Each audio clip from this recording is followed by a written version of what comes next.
அண்மை காலமாக யார் யாரோ தளபதி தளபதி தளபதி என்று போட்டுக் கொள்வதை பார்க்கிறீர்கள். ஐயா ஸ்டாலின் ஒரு தளபதி. எந்த படைக்கு தெரியாது. என்னடா செஞ்சீங்க தளபதி? எந்த படைக்குடா தளபதி? சொரி சரங்கு படைக்கு தளபதியாடா? கால கொடுமடா, கால கொடுமடா. என் தம்பி ஒரு தளபதி. அவர் எந்த படைக்கு தெரியாது. தளபதி பயந்து கதவு வீட்டுக்குள்ளே படுத்து கிடக்கிற தளபதி உலகத்திலே கிடையாது. என் அன்னையினத்தின் விடுதலைக்காக 6 படை, வான்படை, கடற்படை, கரும்புலிப்படை, காவல் படை, காலாட்படை, இப்படி 6 படைகளை கட்டி போராடிய புரட்சியாளன் எங்கள் உயிர் தலைவன் பிரபாகரன் கூட தளபதி என்று போட்டுக் கொண்டதில்லை. என் தாத்தனின் கோயிலுக்குள் வருவதற்கு முன்னாடி ஒரு வளைவு இருக்கிறது, ஆர்ச். அதுக்கு முன்னாடி எந்த கட்சி கொடியும் வச்சுக்க, எந்த தோரணமும் போட்டுக்க, அந்த வளைவுக்குள்ள எந்த கட்சி கொடி இருந்தாலும் என் பிள்ளைகள் பிடுங்கி தூர வீசுவார்கள் என்பதை பேரறிவிப்பு செய்கிறேன். வாழை மரம் கரும்பு கட்டு, நீ செத்த பண்ண உன் பாடைக்கு கட்டு, அங்க கட்டாத, அங்க கட்டாத. ஏன்னா முத நாளே போய் நாங்க என் தம்பி எல்லாம் படுத்துக்கிறதா இருக்கோம். எவனாவது வாழைன்னு வச்சா அவன் கழுத்துல வாழை வச்சிருதுன்னு முடிவெடுத்துருவான். பாத்துக்க, சேட்டை பண்ணாத, சேட்டை பண்ணாத, பண்ணாத, என்ன அவமதிக்காத. இந்த நாட்டை ஆளுகிற பிரதம அமைச்சர், இந்த நாட்டை ஆளுகிற முதன்மை அமைச்சர், முதலமைச்சர் எல்லாம் அந்நிய முதலீடுகளை ஈர்க்கிறோம், பேர்க்கிறோம், கொண்டு வருகிறோம், நடுகிறோம், புடுங்குகிறோம், கட்டுகிறோம் என்று நம்மிடத்தில் இன்னும் கதை விட்டுக் கொண்டிருக்கிறார்கள். நம் பாட்டன் பாட்டி காலத்திலே ஒரே ஒரு எதிரி வெள்ளையன், இன்றைக்கு 1000 எதிரி அவ்வளவு பேரும் கொள்ளையன். யாரை வரவேற்க? இந்த அற்ப திருட்டு திராவிட பதர்களை வரவேற்க இந்த வாழையும் கரும்பும் நிற்கிறதா? நீ இந்த மண்ணின் உழவர் குடிக்கு கொடுக்கிற மதிப்பு இதுதானா? வேளாண்மையை, வேளாண் குடிமக்களை போற்றுவது இதுதானா? உன் உழைப்பை எப்படி வீதியிலே போடுகிறேன் பார் என்று காட்ட நினைக்கிறாயா, விரும்புகிறாயா? இந்த முறையும் பார், கடந்த முறை காணொலியில் பார், எல்லா கட்சி கொடிகளும் கீழே வாழை மரம், கீழே கரும்பு, வழிபட்டு திரும்புகிற போது என் மக்கள் அந்த வாழை தாரை பிப்பதும் கரும்புகளை அத்துக்கொண்டு போவதும் அவமானமாக இருக்கிறது. பார்க்க தன்மானமிக்க தமிழ் பிள்ளைகளின் நெஞ்சு பதறுகிறது. எல்லா செல்வங்களையும் நாட்டு மக்களுக்கு கொடுத்து தெய்வத்தின் வாசலில் என் மக்களை பிச்சைக்காரர்கள் போல வாழத்தாருக்கும் கரும்புக்கும் கேவலமாக இருக்கிறது. யாரை வரவேற்க? ஐயா ஸ்டாலின், தம்பி உதயநிதி, நீங்க வணக்கம் செலுத்துவதற்கு வாழை மரத்தையும் கரும்பை வெட்டி வைக்கணும். அரசு இதை கவனத்தில் எடுத்துக்கொள்ள வேண்டும். என் தாத்தனின் கோயிலுக்குள் வருவதற்கு முன்னாடி ஒரு வளைவு இருக்கிறது, ஆர்ச். அதுக்கு முன்னாடி எந்த கட்சி கொடியும் வச்சுக்க, எந்த தோரணமும் போட்டுக்க, அந்த வளைவுக்குள்ள எந்த கட்சி கொடி இருந்தாலும் என் பிள்ளைகள் பிடுங்கி தூர வீசுவார்கள் என்பதை பேரறிவிப்பு செய்கிறேன். வாழை மரம் கரும்பு கட்டு, நீ செத்த பண்ண உன் பாடைக்கு கட்டு, அங்க கட்டாத, அங்க கட்டாத. ஏன்னா முத நாளே போய் நாங்க என் தம்பி எல்லாம் படுத்துக்கிறதா இருக்கோம். எவனாவது வாழைன்னு வச்சா அவன் கழுத்துல வாழை வச்சிருதுன்னு முடிவெடுத்துருவான். பாத்துக்க, சேட்டை பண்ணாத, சேட்டை பண்ணாத, பண்ணாத, என்ன அவமதிக்காத. அது ஒரு காலம். இது பிரபாகரின் பிள்ளைகளின் காலம். இது வீர மறவர் பிள்ளைகள் வெகுண்டெழுகிற காலம். தன்மானமிக்க தமிழ் பிள்ளைகள் தலை நிமிர்கிற காலம். வெறிகொண்ட புலிகள் களத்திலே பாய்கிற காலம். எவனும் எதிர்வந்து விடாதே.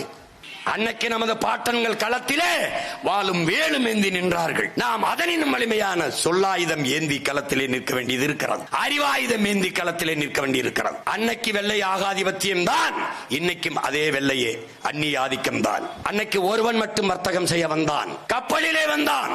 அவனை விரட்டி அடிப்பது, அவனை நாட்டை விட்டு துரத்து விடுவது விடுதலை போராட்டம் என்றார்கள். அவர்களை விரட்டி விட்டதை சுதந்திரம் என்றார்கள். ஆனால் விடுதலை பெற்ற இந்த நாட்டில் ஒரு ஆண்டுக்கு ஒரு நாட்டிற்கு அடிமையாக இருந்த என் நிலம் உலகில் எல்லா நாட்டுக்கும் அடிமையாக இருக்க துடிக்கிறது. கப்பலிலே வந்தவனை விரட்டிவிட்டு வானூர்தியில் வருபவனை சிவப்பு கம்பளம் விரித்து வரவேற்பதை வளர்ச்சி என்று என் நாடு எனக்கு சொல்லிக் கொடுக்கிறது.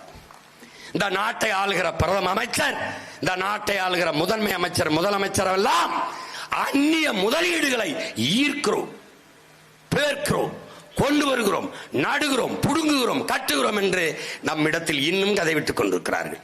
அன்னைக்கு வந்தான் அந்நியன், அவனும் வர்த்தகம் செய்ய வந்தான். அவனை விரட்டுவது விடுதலை போராட்டம். இன்றைக்கு ஊர் ஊராக விடுதலை பெற்ற நாட்டின் ஆட்சியாளர்களே போய் எங்க ஊருக்கு வாருங்கள் வணிகம் செய்ய, எங்க ஊருக்கு வாருங்கள் முதலீடு செய்ய என்று இருகரம் விரித்து அழைப்பதை வளர்ச்சி என்கிறார்கள். நம் பாட்டன் பாட்டி காலத்திலே ஒரே ஒரு எதிரி வெள்ளையன், இன்றைக்கு 1000 எதிரி அவ்வளவு பேரும் கொள்ளையன். அப்போ ஓர் இரு மருதுபாண்டியர் பத்தாது, நாம் ஒவ்வொருவனும் மருதுபாண்டியராக மாற வேண்டிய தேவை இருக்கிறது. அதனால் நான் சொல்கிறேன், களம் அப்படியே, தேவையும் அப்படியே. போர் அது ஆயுதம், இது அறிவாயுதம். அது கருவி, இது கருத்தியல் புரட்சி. நோக்கம் ஒன்றுதான், இனத்தின் விடுதலை. அன்னைக்கு ஒருவன், இன்னைக்கு பல பேர். கூட்டாண்மை நிறுவனங்கள், கூட்டிணைவு நிறுவனங்கள், கார்ப்பரேட் முதலாளிகள். கூட்டி வருபவன் யார்? இன்றைய ஆட்சியாளர். 9000 கோடி முதலீடை கொண்டு வந்திருக்கிறோம் என்று. அறிவார்ந்த தம்பி தங்கைகளே, இந்த நாட்டில் அமைச்சராக இருந்த, அதிகாரத்தில் இருந்த ஒவ்வொருவனும் பல ஆயிரம், பல லட்சக்கணக்கான கோடிகளை வைத்திருக்கிறார்கள். ஆனால் 5000, 10000, 9000 அந்நிய முதலாளிகளின் முதலீட்டை நாங்கள் கொண்டு வந்திருக்கிறோம் என்று ஒவ்வொரு முறையும் சொல்கிறார். வெளிநாட்டு முதலாளிகளுக்கு நம் தாய் நாட்டை கூறு போட்டு விற்பதை வளர்ச்சி என்று நமக்கு கற்பிக்கிறார்கள், காதுகளில் தேனூற்றுகிறார்கள். அண்மை காலமாக யார் யாரோ தளபதி தளபதி தளபதி என்று போட்டுக் கொள்வதை பார்க்கிறீர்கள்.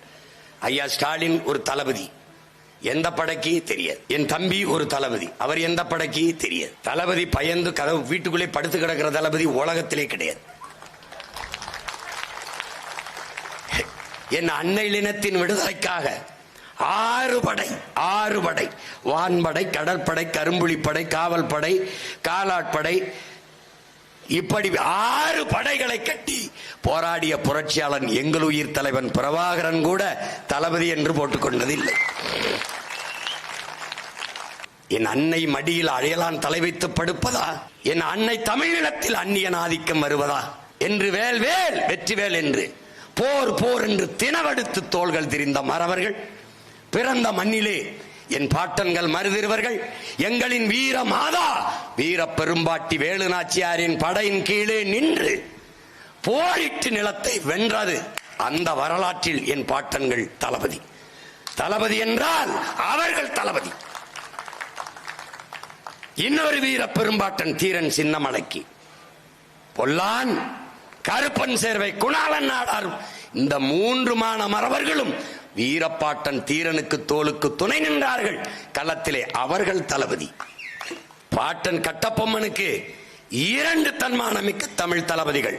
ஒரு பாட்டன் வெள்ளையத்தேவன், இன்னொரு பாட்டன் சுந்தரலிங்க குடும்பனார். 2 பேரும் களத்திலே. தளபதி என்றால் எப்படி தளபதி? மன்னர் கட்டபொம்மர் வா சுந்தரலிங்கம் தலைமறைவாய் போயிருந்து போராடலாம், அரண்மனை விட்டு வெளியேறுவோம் என்று சொல்லுகிற போது நீங்கள் செல்லுங்கள், நான் வரவில்லை, வெள்ளையன் என்னையை தாண்டித்தான் இந்த கோட்டையை தொட முடியும் என்று ஒற்றை மகனாக கோட்டை வாசலில் நின்று 8 நாட்கள் வெள்ளைய ராணுவத்தை எதிர்த்து போரிட்டவன் நம்முடைய பாட்டன் சுந்தரலிங்க குடும்பனார். அவன் தளபதி. அவனுக்கு பேரு தளபதி.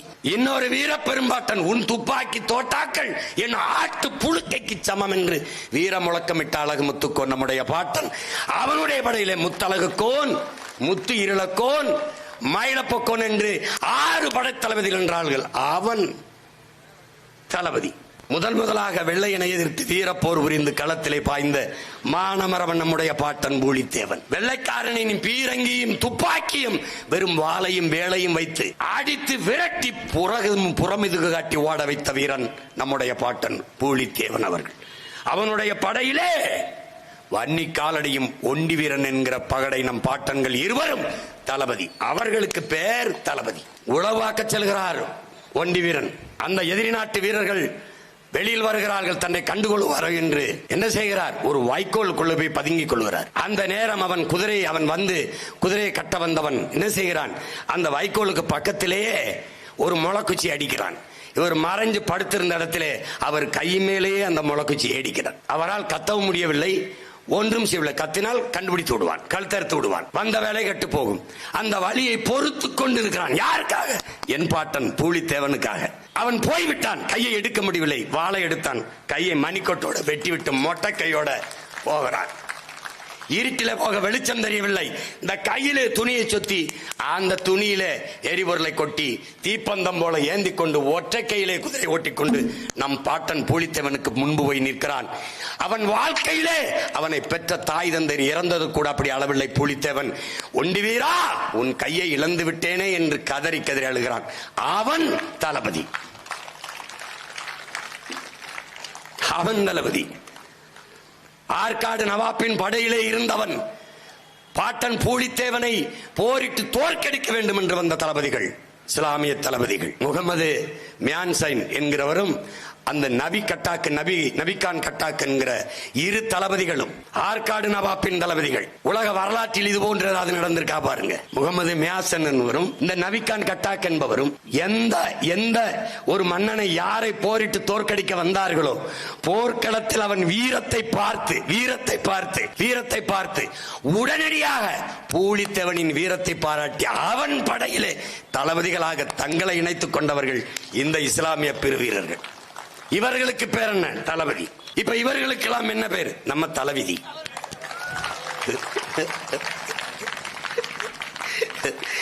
என்னடா செஞ்சீங்க தளபதி?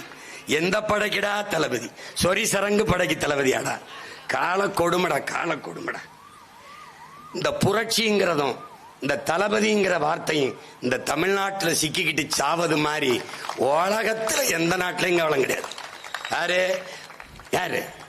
லெனினும் புரட்சியாளன், ஸ்டாலினும் புரட்சியாளன், எப்படி இருக்கு? மாசத்துங்கும் புரட்சியாளன், பிடல் காஸ்ட்ரோவும் புரட்சியாளன், சேகுவராவும் புரட்சியாளன், ஹோசிமினும் புரட்சியாளன், சுபாஷ் சந்திர போஸும் புரட்சியாளன், பகத்சிங்கும் புரட்சியாளன், என் தலைவன் பிரபாகரனும் புரட்சியாளன், இந்த பதர்களும் புரட்சியாளன். இந்த புரட்சிங்கிற சொல்லுக்கு வந்த வறட்சி இருக்கிற சாமி உலகமாக கொடுமை. தமிழ் இன மக்கள் தங்கள் இன வரலாற்று இன பெருமையை உணரல. பிரச்சனை தான்.